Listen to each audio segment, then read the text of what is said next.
कोई भी चीज़ पैरेलल दी हो, ठीक है, सो जैसे x इज इक्वल टू -2 है,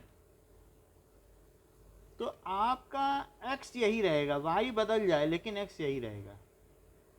तो x की जगह क्या लिख दो, -2 -2 -2, और y अपनी मर्जी से कुछ भी डाल दो, y अपनी मर्जी से 0 1 2 डाल दो। ऐसा क्यों कर रहा हूँ, क्योंकि x इज इक्वल टू -2 को क्या लिखा जा सकता है, 1 है।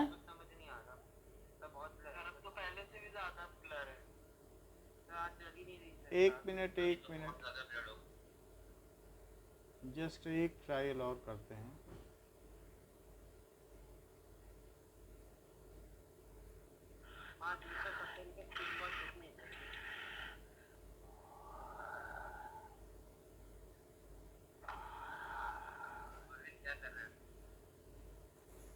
अभी कैसा है, चलो, तो जैसे इसको क्या 1x plus 0y is equal to -2 लिख सकते हैं, मतलब y तो नहीं है ना, और फिर y में कुछ भी डाल दो, कुछ फर्क पड़ेगा क्या। तो अब मैं जब ये तीन चीज डाल ली, पहले मैंने क्या किया, x की वैल्यू -2 लिख दी, x तो -2 फिक्स है ना, अब y अपनी मर्जी का डाल दो, और फिर इसका ग्राफ बनाओ जरा, ठीक है। तो सीधी सी बात है कि जब -2 तक चले गए, अब यहाँ लिखो -2 0, एक और पॉइंट लो -2 1 और -2 2, सो -2 2, तो ये पॉइंट कैसे हो गए, क्या ये वाई एक्सिस के पैरेलल नहीं हुए, बताइए। यानी अगर आपसे कहा जाए ये तीनों ऐसा हो गया, कभी भी -2 है x -2, तो -2 तक जा करके 90 डिग्री मुड़ जाओ, कभी भी आप -2 से आगे नहीं पहुंचोगे। और एक बच्चे ने ये गलती की कि उसने सोचा -2 चल लें, और -2 चलने के बाद टेढ़ा चलने लगा, तो क्या उसका x बढ़ता या घटता चला जाएगा, क्योंकि जैसे जैसे आगे जाएगा x बढ़ जाएगा, और पीछे आएगा तो घट जाएगा। आप -2 के दायरे से बाहर नहीं जा सकते, और -2 से पहले भी नहीं आ सकते। -2 का रीजन कौन सा है, -2 का रीजन सिर्फ एक बहुत पतला सा रीजन है, यहीं पर x -2 होता है, यहीं पर, फिर y ऊपर नीचे होता है। तो अगर मैं कहूँ कि -2 पे चढ़ो, फिर चाहे ऊपर चढ़ो चाहे नीचे चढ़ो, आपकी दीवार है, तो आप -2 पे हो, बस आप आगे पीछे नहीं जा सकते सड़क पे। इसी तरीके से मैं अगर कहूँ कि y इज इक्वल टू -3, तो y पे -3 चले जाओ। अब y के रिस्पेक्ट में मूव करने की गलती ना करना, -3 ये सब -3 है, यहाँ पर अगर अब इधर चलो या इधर चलोगे तो क्या बदलेगा बताओ, क्या x बदलेगा कि y। तो हम यहाँ चलने के लिए स्वतंत्र हैं, लेकिन ऊपर नीचे जाने के लिए क्या स्वतंत्र हो, ऊपर नीचे चलोगे तब तो y बदल जाएगा। तो इसलिए ये चीज नहीं हो सकती, ये हो सकती है। तो क्या y इज इक्वल टू -3 ये वाली लाइन हुई, -3 तक पहुंच जाओ और 90 डिग्री पे पलट जाओ। समझ में आई बात कि नहीं। मतलब मेरा ये कहने का मतलब है, अगर आपसे कोई कहे कि x इज इक्वल टू 2, तो कौन सी लाइन है, 2 तक जाओ और 90 डिग्री पलट जाओ। बोलो बात समझ में आ गई, बोलिए। ऐसा करने से आप x के रिस्पेक्ट में बिल्कुल नहीं चल रहे हो, आप y बदल रहे हो। ऐसा करके क्या बदल रहे हो बताओ, कि x भी बदल जाएगा, यहाँ चलने से x बदलेगा क्या, देख लो। 2 1 x बदला क्या, 2 2 x बदल गया क्या, 2 -1 x बदला क्या। जब आप परपेंडिकुलर चल रहे हो तो कैसे बदल जाएगा। और इसी तरीके से अगर कोई कहे y इज इक्वल टू -2, तो -2 चलो y पे, लेकिन अब आगे नहीं जा सकते हो, फिर खड़े भी नहीं रह सकते हो, तो कहाँ चलोगे, ये परपेंडिकुलर घूमने लग जाओ, कह दो y तो नहीं बदल रहे, हम तो x पे चल रहे हैं, तो कोई कुछ बोल देगा क्या, बताइए। समझ में आ गई बात, बोलो। क्योंकि हमने ये भी बता दिया, आप इससे भी कर सकते हो, ऐसे भी कर सकते हो, लिख के भी कर सकते हो, कॉलम बना लो। जब x इज इक्वल टू -2 कोई कहे, तो अपने मन से x की वैल्यू तो -2 रख दो, 2 ही ले लेना और y की वैल्यू 0 1 ले लो, तब भी तो कर लोगे। अब देखो यहाँ दिया है y is equal to 4x, तो वो लाइन कौन सी होगी? Parallel to x axis, perpendicular to y axis, passing through origin, origin से पास हो। अच्छा कर लें, जैसे इन्होंने बताया line y is equal to 4x है, अगर x 1 है तो y कितना है? 4, और अगर मान लीजिए x 0 है तो y कितना है? तो अब इन्होंने कैसे बता दिया भाई? आंसर दिया है तो उसके बारे में सोच समझ के ही तो दिया है। कैसे बताया पैरेलल टू y एक्सिस? क्योंकि इन्होंने 2 पॉइंट रख दिए, एक 0 0 ले लिया और एक क्या ले लिया? क्या 1 4? जरा चेक तो करो, क्या ये 1 4 लिया? तो 1 चले होंगे और कैसे चले होंगे? 4। तो इन्होंने फिर इसको मिलाया होगा, तभी तो इन्होंने बता दिया कि पासिंग थ्रू ओरिजिन 1 4 और 0 0। यानी अगर आपकी कोई इक्वेशन हो x जैसे y is equal to 4x या y minus 4x is equal to 0, जिसमें c 0 हो, a की वैल्यू -4, b की वैल्यू 1 और c क्या है? अगर c 0 है then point will pass through origin. समझ लो, इफ c इज 0 तो लाइन कहाँ से पास हो रही है? Will pass through origin. ऐसा क्यों मैं कह रहा हूं? अच्छा ये बताओ, x minus y is equal to 0, x plus y is equal to 0, x is equal to 3y और y is equal to 3x, इसमें से कौन सी लाइन है जो ओरिजिन से पास होगी? लास्ट वाली। ये सही कह रहे हैं, क्योंकि सभी में c है ही नहीं, इसीलिए सारी की सारी होंगी, सब 0 को सेटिस्फाई कर रही हैं। देखो 0 0 किसको सेटिस्फाई कर रहा है बताओ? रख दो 0 0, क्या सेटिस्फाइड है? LHS is RHS, LHS is RHS है, left hand side right hand side के इक्वल है। लेफ्ट हैंड साइड बोलो कौन सी हुई line? All lines will pass through, कहां से पास होंगी? अच्छा अब ये बताओ, x minus y is equal to 2, x plus y is equal to 3 और x plus y is equal to -7 और x is equal to -7y plus 2, कौन सी लाइन है जो ओरिजिन से पास होगी? 0 0 रख के देख लो, आएगा ही नहीं आपका, एक तरफ 0 आ जाएगा, एक तरफ कुछ बच जाएगा। एस सी सर्वाइव, क्योंकि यहाँ c जिंदा है, एस सी सर्वाइव्स, या कह सकते हो कि इट डज नॉट वैनिशेस, इसका अंत नहीं हुआ, so it will not pass through origin. समझ में आ गई बात? तो इस तरीके से क्वेश्चन होगा कि कौन सी पास होगी कौन सी नहीं। तो हमारी वाली लाइन ओरिजिन से पास होगी क्योंकि वो y is equal to 4x है। The graph y is equal to 5,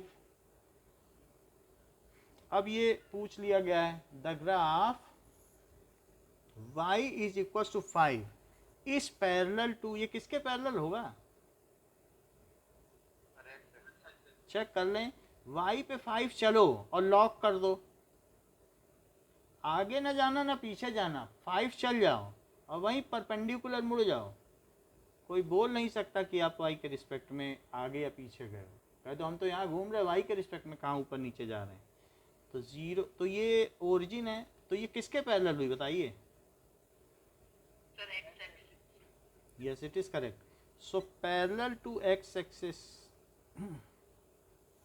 now the equation in two variable taken together are called, so two equations in two variable taken together are called, उसे क्या कहेंगे? क्या linear equations कहेंगे कि quadratic equations कहेंगे कि simultaneous equations कहेंगे कि नन ऑफ दीज? बताइए कि लीनियर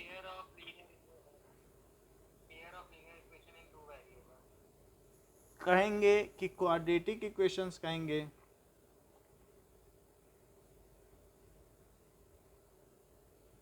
या फिर साइमल्टेनियस इक्वेशन कहेंगे? साथ साथ, और या नन ऑफ दिस? बोलिए किसने साइमल्टेनियस? अच्छा बताया आपने। कैसे? क्योंकि साइमल्टेनियस का मतलब साथ साथ जान गए थे, इसीलिए बता दिया। क्योंकि ऐसा भी हो सकता है ना कि 2x², 2 वेरिएबल्स है, plus 2y² is equal to 7 और x² minus y² is equal to 7। Quadratic भी हो सकती है, क्योंकि ये तो नहीं कह रहा कि 1 डिग्री की है। सो 2 वेरिएबल ऑफ 1 डिग्री अगर कहता तब लीनियर होती। तो इसका मतलब है कि दो इक्वेशन क्वाड्रेटिक भी हो सकती हैं, और अगर वो लीनियर फॉर्म में हुई तो लीनियर भी हो सकती हैं, पेयर ऑफ लीनियर इक्वेशन। वास्तव में वो पेयर है, साइमल्टेनियसली का मतलब पेयर्ड है, तो पेयर्ड इक्वेशन। फिर वो क्वाड्रेटिक हो जाए या कुछ, तो साइमल्टेनियस का मतलब क्या है? जो साथ साथ चले वही तो पेयर है। तो साइमल्टेनियस इक्वेशन, ये नहीं कहना है कि लीनियर इक्वेशंस। कैसे पता आपको? डिग्री तो बता नहीं रहा है, तो हम क्यों कहें लीनियर? यहाँ लिख रहा है कहीं डिग्री? तो जब नहीं लिख रहा है तो हम बताएंगे नहीं कि लीनियर है। अब देखिए, इफ ये दिया है AM is equals to BL। If, actually question में गलती भी हो सकती है, BL, then the system of equation, then the system of equations, यानी हमारे पास AX plus BY is equal to C and LX plus MY is equal to N has. इसके कितने सोल्यूशन होंगे? इनफाइनाइटली सोल्यूशन होंगे या यूनिक सोल्यूशन होगा, ऐसा दिया है। तो जरा देखो, ये दो इक्वेशन दी हैं, तो A1/A2 क्या हुआ? क्या ये हुआ A/L? अच्छा, B1/B2 क्या हुआ? B/M। अगर मान लो थोड़ी देर के लिए माने कि A1/A2 B1/B2 के बराबर है, B1/B2, तो इससे क्या पता चलता है कि क्या A/L B/M के इक्वल है? इससे क्या पता चलता है कि क्या AM BL के इक्वल है? लेकिन तीसरी चीज, क्या C तो N के इक्वल नहीं है? ये तो नहीं दिया कि C इक्वल के N के इक्वल है, तो C1/C2 क्या है? इट इज -C/N, बट वो तो इक्वल नहीं है। तो यहाँ हम देख रहे हैं कि ये दोनों इक्वल है, तीसरे के इक्वल नहीं है। तीसरे के बारे में तो बात नहीं की गई है, तो इसलिए इसका आंसर क्या है? इसलिए है ओके, नहीं, इसमें एक थोड़ा सुधार कार्य करते हैं, इसमें निगेटिव लगाओ, नॉट इक्वल टू। ठीक है, तो अब यहाँ पर ये क्या कह रहा है? एन भी माइनस का होगा, तो कह रहा है कि ये इसके इक्वल होना चाहिए, बट क्वेश्चन में क्या दिया है कि AM is not equal to BL। इसका क्या मतलब है कि this is not equal to this, ये दोनों इक्वल नहीं है ना। तो इसका मतलब है कि क्या A1/A2 is not equal to B1/B2। तो ये किसकी कंडीशन हो गई? तो यूनिक सोल्यूशन इसका आंसर है। क्वेश्चन थोड़ा अधूरा था तो उसको देखना पड़ा कि पूरा नहीं दिया था क्वेश्चन। अब देखिए, now next question is 16th question कि if equation, if in equation x plus 2y is equals to 10, the value of y is 6, then the value of x will be -2. अच्छा रख के देख लो.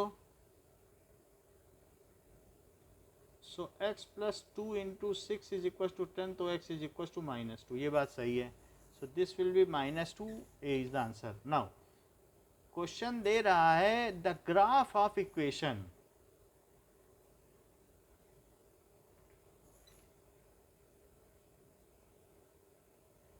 ठीक है.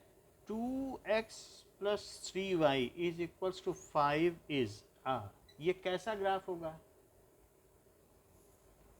वर्टिकल लाइन होगा, straight line होगा कि हॉरिजेंटल लाइन होगा कि none of this? Vertical line, straight line, horizontal line, none of this. बोलिए. ये बात सही, क्योंकि वर्टिकल हॉरिजेंटल होने के लिए तो उसे दूसरी चीज होनी पड़ेगी, या तो x is equal to something या y is equal to something. तो यानी अगर किसी चीज को, ये देखो, किसी चीज को ये लाइन होनी है तो उसे क्या होना चाहिए? क्या उसे y इज इक्वल टू 2 होना चाहिए हॉरिजेंटल के लिए? और किसी को अगर मान लो वर्टिकल लाइन बनानी है ये, तो उसे क्या x इज इक्वल टू -2 होना चाहिए? वर्टिकल के लिए x is equal to something होना चाहिए. अच्छा, तो ऐसी चीज जिसे सिर्फ स्ट्रेट लाइन बनना है तो क्या उसे सिर्फ लीनियर इक्वेशन होना जरूरी है? क्योंकि ये वर्टिकल या हॉरिजेंटल तो हो नहीं सकती, क्योंकि इसमें x भी है y भी है. तो ये कौन सी इक्वेशन होगी? ये सिर्फ स्ट्रेट लाइन होगी. तो ये करेक्ट है कि नहीं? अगर इनमें से किसी एक के कोफिशिएंट 0 हो जाते, ये 0 हो जाता तो हॉरिजेंटल हो जाती, ये 0 हो जाता तो वर्टिकल हो जाती. दोनों ही नहीं 0 हुए कोफिशिएंट, तो कैसी बनी? स्ट्रेट बन गई. नाउ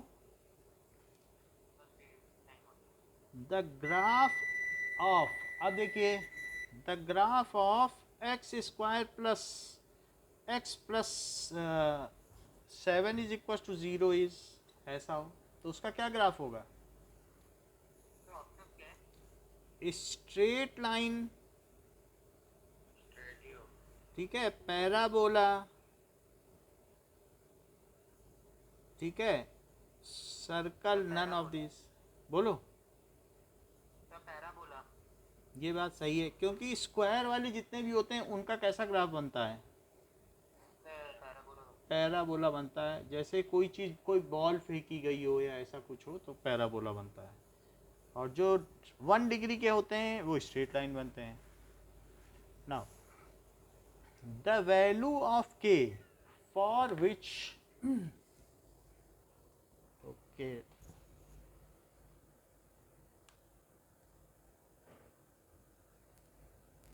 नाउ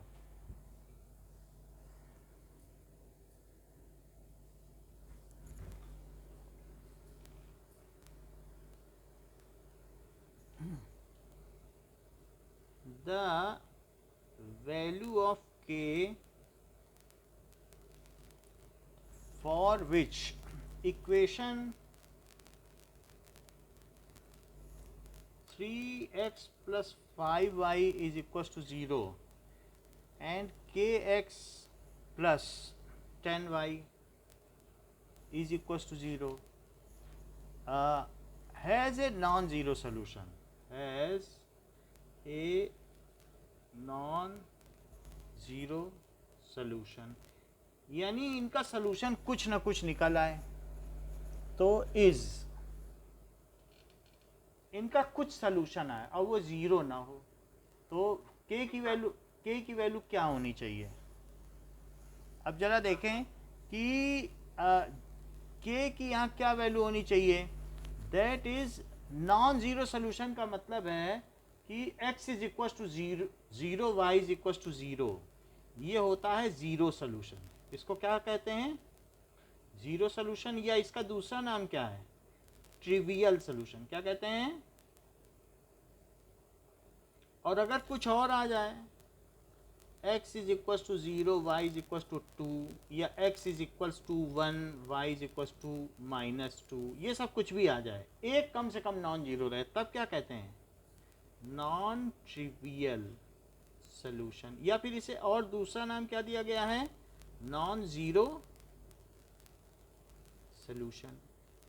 तो ये कह रहा है मैं के क्या रखूं कि नॉन जीरो सॉल्यूशन हो जाए।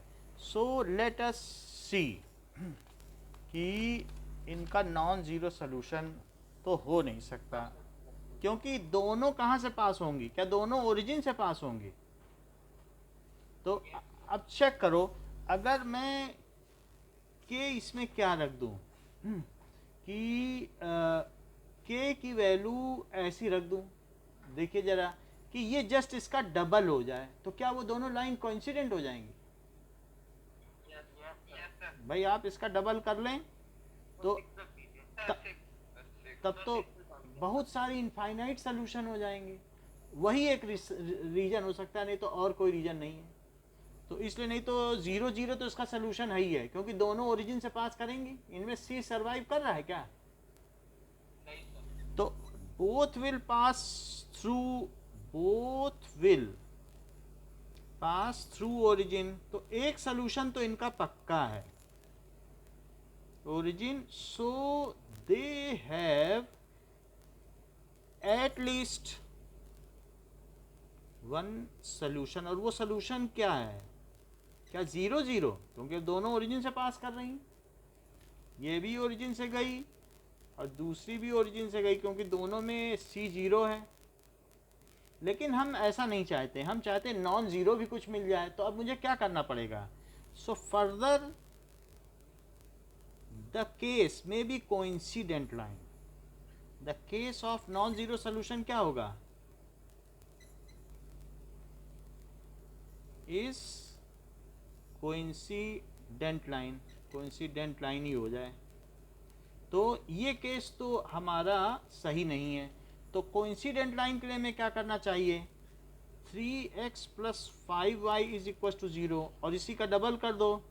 सो that is kx + 10y is equal to 0। वही लाइन हो जाए, both line should be same. Both line क्या होना चाहिए? Next line should be multiple of this. So k is equal to 6 हो जाए, तो डबल हो गया कि नहीं? वही लाइन हो गई। तो अब ये सोचो कि ये लाइन कहाँ से जाएगी। अगर ये वाली लाइन के बारे में सोचो तो बताओ, y 0 रखो तो x कितना है?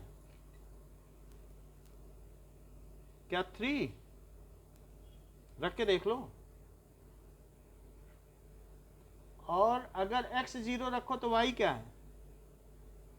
y 0 रखो तो अच्छा, यानी ये तो 0 0 ही आ रहा है। बिल्कुल बिल्कुल सही, 0 ही 0 हो जाएगा। कुछ और रखना पड़ेगा। तो अब हमें कुछ और रखना पड़ेगा कि ठीक है, 3x is equal to -5y। तो अब यहाँ देख लीजिए कि x क्या हो गया? -5y/3। एक सोल्यूशन 0 0 हो गया। अब y की जगह 3 रख दो। 0 0 तो सेटिस्फाई कर ही रहा है, क्योंकि 0 रखोगे तो ये भी 0। एक और वैल्यू ले लो। y को अगर 3 रखते हैं तो x क्या आता है? -5। रख के देखो जरा। तो एक 0 0 0 रखोगे तो 0 आ जाएगा, और एक है y को 3 रखो तो -5। 1 2 3 4 और 5, तो -5 और 3, 1 2 3 ये हो गया। तो इससे ये लाइन जा रही है, क्योंकि -5 और 3, तो दूसरी लाइन भी यहीं से चली जाएगी, क्योंकि k क्या ले लिया है हमने? उसका मल्टीप्लाई कर लिया कि नहीं? 2 का 2 से मल्टीप्लाई कर लो, 6 ले लो, ये वही वाली लाइन हो जाएगी। फिर 2 होने पर भी क्या हो जाएगा बताओ? That is 6x + 10y is equal to 0। तो 6x क्या हो गया? क्या -10y? तो x क्या हो गया? क्या -10y/6? तो ये क्या -5y/3 हो गया? क्या ये वही चीज हो गई जो यहाँ थी? क्या दोनों लाइन सेम नहीं हो गई?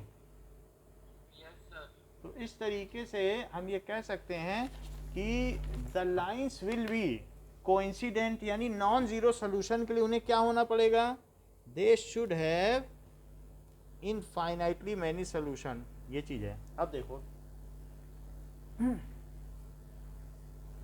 Okay, now next question is next question is the value of k for which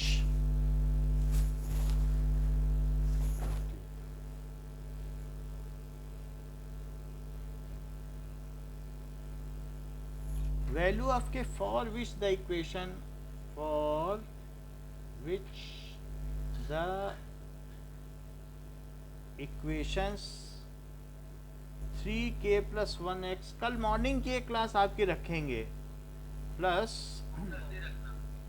जल्दी रख लें, 8 बजे रख लें, 7 बजे रख, 7:30 रख सकते हैं? ओके ठीक है, 7 7:30 पे रखेंगे। हाँ ठीक है, okay. 3y is equals to 2, क्योंकि लीनियर इक्वेशन वाले चैप्टर में थोड़ा गड़बड़ आप कर सकते हो, इसलिए मैं रिस्क नहीं लेना चाहता। तो दैट इज, अब यहां पर दिया गया है कि value of k for the equation this and 2k plus 1 x plus k minus 2y it is equal to 5 has no solution, इसके कोई सोल्यूशन नहीं है। If then k is equals to, तो k को क्या होना चाहिए? अब दो इक्वेशन दी हैं, that is 3k plus 1x plus 3y is equals to 2, और दूसरा क्या है? 2k plus 1x और plus k minus 2y is equals to 5। तो a1 by a2 क्या है?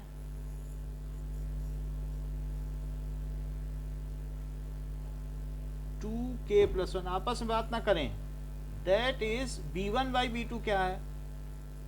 नो सोल्यूशन का क्या केस होता है बताओ? दैट इज, हाँ ठीक है, सो -2 बाई -5, तो नो सोल्यूशन का केस ये दोनों इक्वल हो। पहले a1 by a2 is equals to b1 by b2, and इनमें से किसी एक को पकड़ लो, जैसे b1 by b2 is not equal to c1 by c2, क्योंकि दोनों इक्वल हैं लेकिन ये इसके इक्वल नहीं है। तो दो चीजें निकालो, 3k plus 1 upon 2k plus 1 it is equal to 3 by k minus 2, और यहाँ से जरा देखो कि 3 upon k minus 2 should not be equal to 2 by 5, तो ये आ जाएगा 15 is not equal to 2k minus 2। तो अब यहाँ पर 15 बाई 2 ले लो, यहाँ से इधर आ जाएगा, it is not equal to k minus 2, 2 इधर ले लो, so k is not equal to 15 by 2 plus 2, तो एलसीएम ले लो, तो क्या ये 15 प्लस 4 आ गया? So k should not be equal to, k को किसके इक्वल नहीं होना चाहिए?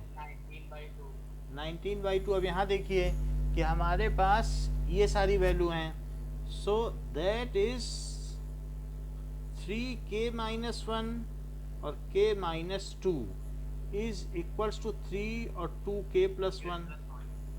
यहाँ तक समझ ये होगा?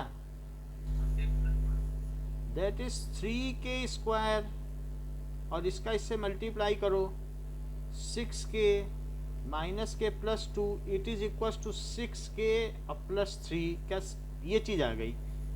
6 क्या? अच्छा 3q plus 1 है, तो अब यहाँ पर क्या हो जाएगा? 3k स्क्वायर, ठीक है,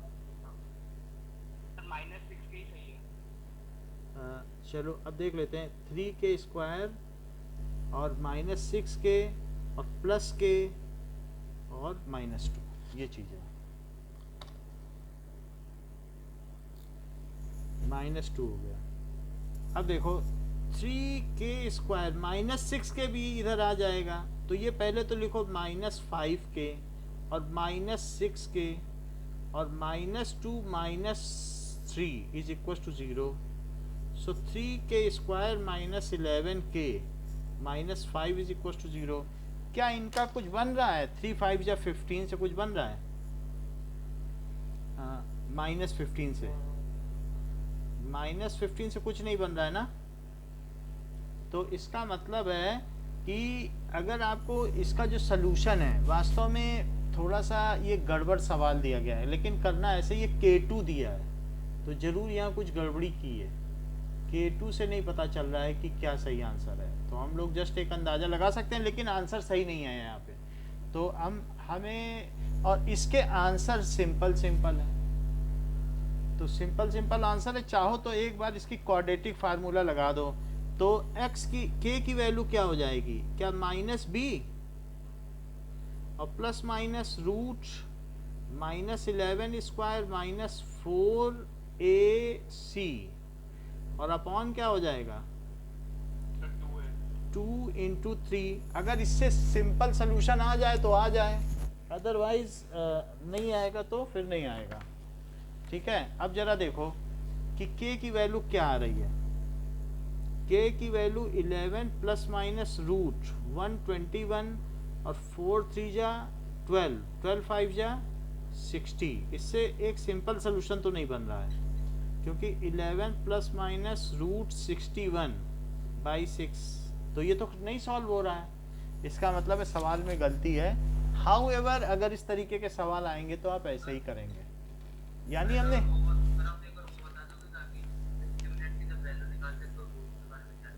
क्या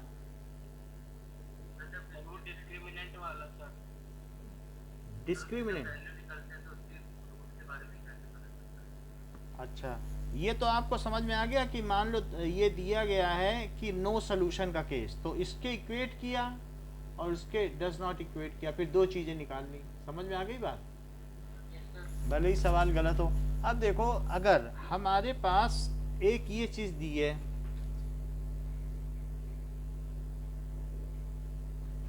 कि x क्या होता है -b और प्लस माइनस रूट d/2a, जहाँ d क्या है? क्या b² -4ac है? अच्छा, इसके दो रूट्स क्या होते हैं बताओ? क्या -b plus root d/2a and -b minus root d/2a? बोलो। Yes sir. अगर d 0 हो जाए तो क्या दोनों रूट इक्वल हो जाए? Yes sir. If d is equal to 0 तो x की क्या वैल्यू हो जाएगी? -b/2a, क्योंकि अब तो d बचा नहीं, और -b/2a। So if discriminant is 0 तो केस 1 क्या हो गया? If d is 0 then roots फिर रियल भी होंगे क्या? हाँ सर। क्योंकि अब रूट का कोई प्रश्न ही नहीं बचा। Then roots are real and equal. और अगर इफ d पॉजिटिव होगा तो क्या होगा? रियल और यूनिक होंगे। तो एक में ये जुड़ेगा, एक में घटेगा, तो क्या डिफरेंट आएंगे? Yes sir. So roots are real and different, distinct. Different भी लिख सकते हो, या फिर क्या होगा? डिस्टिंक्ट। और अगर इफ d ही निगेटिव हो गया देन रियल रूट्स होंगे ही नहीं। रूट्स, नेगेटिव और नो रियल रूट। क्योंकि रूट के अंदर अगर निगेटिव है तो वो कभी भी नहीं है, नॉट रियल, तो फिर उनके आगे होने का कुछ प्रश्न नहीं उठता। समझ में आ गई? एक और लास्ट क्वेश्चन देख लें। सो दैट इज 21st की the pair of equation, pair of equations x is equals to a, y is equals to b graphically represents lines. वो कैसी लाइन रिप्रेजेंट करेंगी? जो पैरेलल होंगी, या जो परपेंडिकुलर होंगी, या जो ओरिजिन से जाएंगी, जो कोइंसिडेंट होंगी?